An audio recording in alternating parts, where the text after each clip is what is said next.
പ്രധാനപ്പെട്ട വാർത്തയെത്തുന്നു. Kottayam medical college അപകടത്തിൽ മരിച്ച ബിന്ദുവിന്റെ കുടുംബത്തിന് 10 ലക്ഷം രൂപ ധനസഹായം നൽകാൻ മന്ത്രിസഭാ യോഗത്തിൽ തീരുമാനം.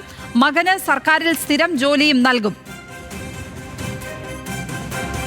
പി എസ് അനു ചേരുന്നു വിവരങ്ങളുമായി. അനു, ധനസഹായം പ്രഖ്യാപിച്ചിരിക്കുകയാണ് ബിന്ദുവിന്റെ കുടുംബത്തിന്. വിവരങ്ങൾ. ലക്ഷ്മി, കോട്ടയം മെഡിക്കൽ കോളേജ് ദുരന്തത്തിൽ മരിച്ച ബിന്ദുവിന്റെ കുടുംബത്തിനുള്ള സഹായമാണ് ഇപ്പോൾ അല്പസമയം മുമ്പ് ചേർന്ന ക്യാബിനറ്റ് തീരുമാനിച്ചിരിക്കുന്നത്. ഇത് പ്രകാരം ബിന്ദുവിന്റെ കുടുംബത്തിന് 10 ലക്ഷം രൂപ ധനസഹായം നൽകും. കൂടാതെ മകന് സർക്കാരിൽ ജോലി നൽകും, വീട് നിർമ്മിച്ചു നൽകും എന്ന പ്രധാനപ്പെട്ട 3 തീരുമാനങ്ങൾ, പ്രധാനപ്പെട്ട സഹായങ്ങൾ ഇന്നിപ്പോൾ ബിന്ദുവിന്റെ കുടുംബത്തിനായി സർക്കാർ തീരുമാനിച്ചിരിക്കുന്നു. ഇതിൽ ഏറ്റവും പ്രധാനം ബിന്ദുവിന്റെ കുടുംബത്തിന് 10 ലക്ഷം രൂപ നൽകാനും മകന് സർക്കാർ ജോലി നൽകാനും വീട് നിർമ്മിച്ചു നൽകാനുമാണ് ഇന്നത്തെ മന്ത്രിസഭാ യോഗം തീരുമാനിച്ചിരിക്കുന്നത്. അല്പസമയം മുമ്പ് ചേർന്ന മന്ത്രിസഭാ യോഗത്തിൽ